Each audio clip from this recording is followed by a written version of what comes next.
تو ہمارے سارے پکوڑے والوں کو شوق چڑھا ہوا رمضان آئے پکوڑے وکن گے، سموسے والے آندے پہ رمضان آوے سموسے وکن گے، جتیاں والے آندے پہ عید آوے جتیاں وکن گیا۔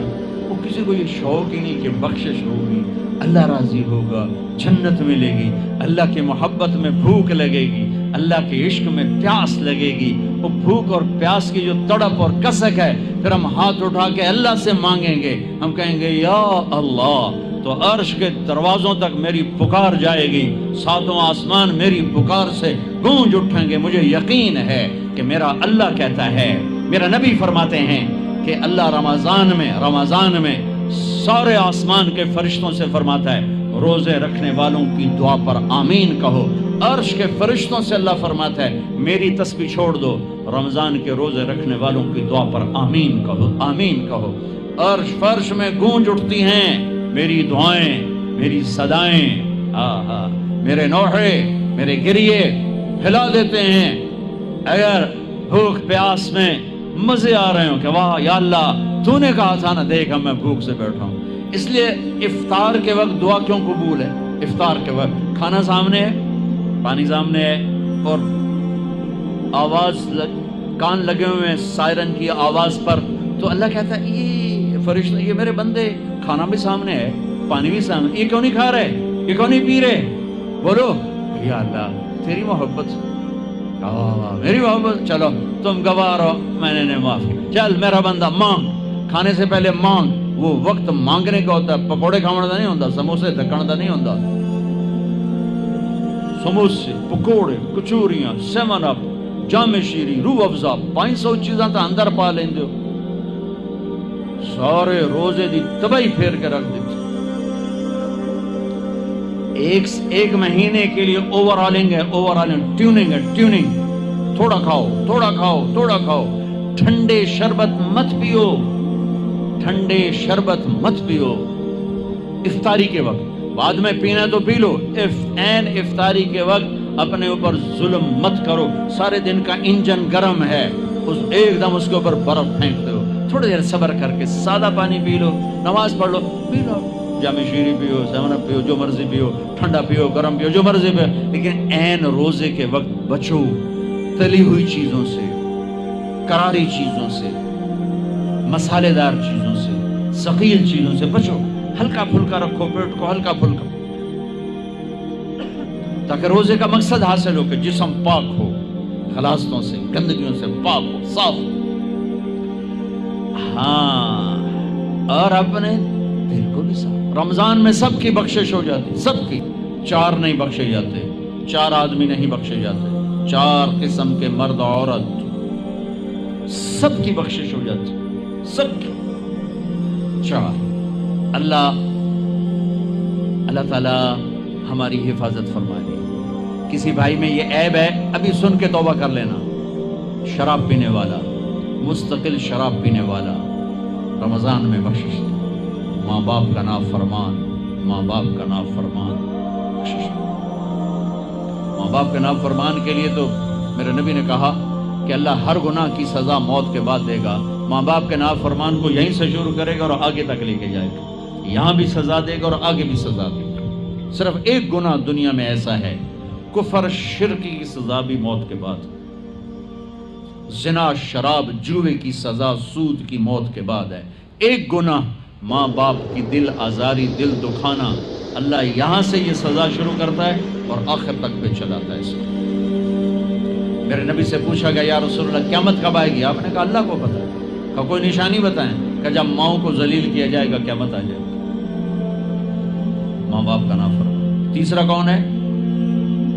رشتہ داروں سے لڑنے والا، کبھی بھائی سے لڑا، کبھی بہن سے لڑا، کبھی خالہ سے، کبھی چاچے سے، کبھی مامے سے، کبھی تائے سے، کبھی پھوپھے سے، قریبی رشتوں سے لڑنے والا اور تعلق توڑنے والا، اس کی بخشش نہیں۔ چوتھا کون ہے؟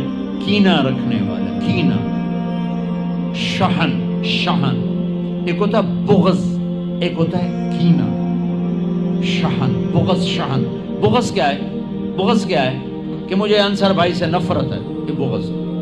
اور کینہ کیا ہے؟ کہ میں ان کو نقصان پہنچانا چاہتا ہوں، نفرت کے ساتھ ان کی ٹانگیں کھینچنا چاہتا ہوں، اس کو کینہ کہتے ہیں۔ تو یہ 4 برائیاں معاف نہیں ہیں.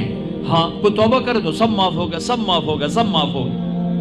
تو اللہ نے ہمیں رمضان کا مہینہ دیا ہے، جہنم کے دروازے بند ہو جائیں گے، جنت کے دروازے کھل جائیں گے، فرض 70 فرض کے برابر ہو جائے گا، نفل فرضوں کے برابر ہو جائے گا. تراویح کے ہر سجدے پر 1500 نیکی لکھی جائے گی، ہر سجدے پر 1500 نیکی لکھی جائے گی. 20 رکعت 40 سجدے 60,000 روزانہ.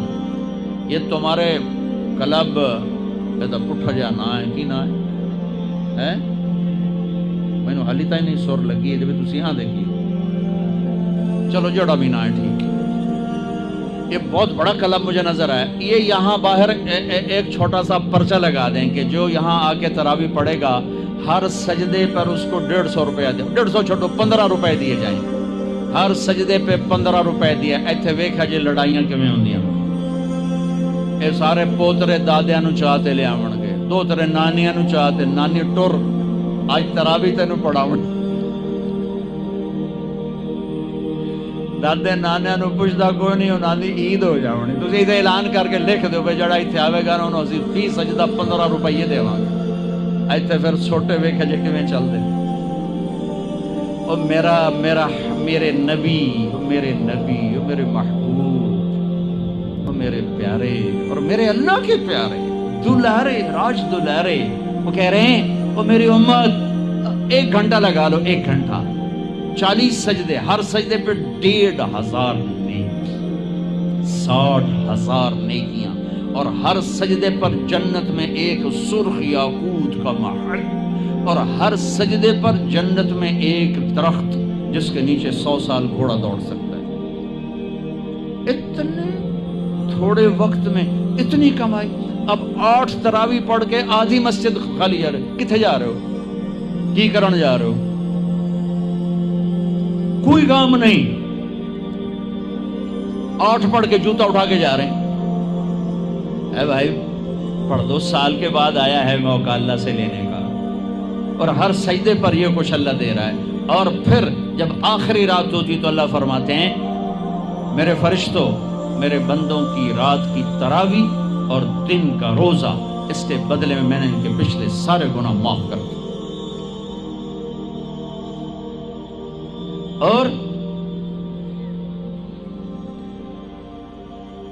آسمان پہ ایک فرشتہ اعلان کرتا ہے یا باغ الخیر ابشر و اقبل، اے بھلائی کے چاہنے والے آگے بڑھ خوشخبری ہو، اور اے برائی کے کرنے والے بس کر اور واپس ہو. اور اللہ کا عرش مستقل پہلے آسمان پہ آ جاتا ہے. عرفات کے دن صرف عرفہ کے دن پہلے آسمان پر، لیکن رمضان میں پورا رمضان عرش پہلے آسمان پر. اور میرے اللہ کا اعلان ہے کوئی بخشش چاہنے والا، ہے کوئی توبہ کرنے والا، ہے کوئی رزق لینے والا، ہے کوئی سوال کرنے والا، ہے کوئی دنیا اور آخرت کی حاجت لینے والا، ہے کوئی مانگنے والا. ہر وقت اللہ کی طرف سے اعلان ہوتا ہے اس مہینے کو بناؤ، دنیا کماؤ، حلال کمانا. کوئی میں تو ویسے مذاقن کہہ رہا ہوں، ہر ایک دنیا کمانا کوئی منع تھوڑا ہی، حلال کمانا کوئی منع تھوڑا ہی ہے. لیکن ایسی کمائی میں نہ لگو کہ روزے پہ زد پڑے، تراویح پہ زد پڑے، تلاوت پہ زد پڑے. میرے نبی پاک صلی اللہ تعالی علیہ وسلم رمضان میں قرآن کی تلاوت بڑھا دیتے تھے. قرآن رمضان کا سب سے بڑا وظیفہ، جی کوئی وظیفہ دسو، کوئی وظیفہ دسو. لوگ پوچھتے ہیں جی رمضان کا کوئی خاص وظیفہ بتا رہا ہوں. رمضان کا خاص وظیفہ قرآن کی تلاوت. رمضان کا خاص وظیفہ قرآن کی تلاوت، قرآن کی تلاوت، قرآن کی تلاوت. جتنا پڑھ سکتے ہو پڑھتے جاؤ، پڑھتے جاؤ، پڑھتے جاؤ، پڑھتے جاؤ. میرا ایک ساتھی ہے مولوی ثناء اللہ، وہ 1 دن میں پورا قرآن ختم کرتا ہے. 1 دن میں پورا قرآن، 1 دن میں پورا قرآن. پورے رمضان میں 30 قرآن ختم کر لیتے. سوائے اس کے بیمار ہو جائے تو کوئی بیمار ہو جائے تو 10 پارے، ورنہ پورا قرآن رمضان، قرآن پورا قرآن. تو چلو ہم پورا قرآن نہیں پڑھتے، کچھ تو پڑھو. سارے سال نہیں پڑھا، کچھ تو پڑھو. رمضان کا وظیفہ قرآن کی تلاوت، رمضان کی تسبیح قرآن کی تلاوت. رمضان کی خدمت، روزے افطار کرواؤ، سحری کھلاؤ، افطاری کراؤ، غریبوں کو مدد کرو، زکوٰۃ دو، اپنے مزدوروں سے کام تھوڑا لو، گھر کے نوکروں سے کام تھوڑا لو. اور رمضان کی سب سے بڑی بات آپس میں بغض سے دل صاف کرو. لڑے ہوئے ہو رمضان آنے سے پہلے جیسے لوگ حج پر جانے سے پہلے نہیں فون کرتے ہیں، صلح کرتے ہیں، اتنا ہی ضروری ہے رمضان سے پہلے میں دل صاف کر لوں، میں معاف کر دوں، میں معافی مانگ لوں. زیادتی کی ہے تو معافی مانگ لوں، کوئی معافی مانگنے آیا تو معاف کر دوں. میرا دل صاف ہو، کسی سے بغض نہ ہو، کسی سے کینہ نہ ہو، کسی کا حسد نہ ہو، کسی سے رنجش نہ ہو. دل صاف کرو. صاف دل اللہ کا عرش بن جاتا ہے، اللہ کا عرش بن جاتا ہے، اللہ کا عرش بن جاتا ہے.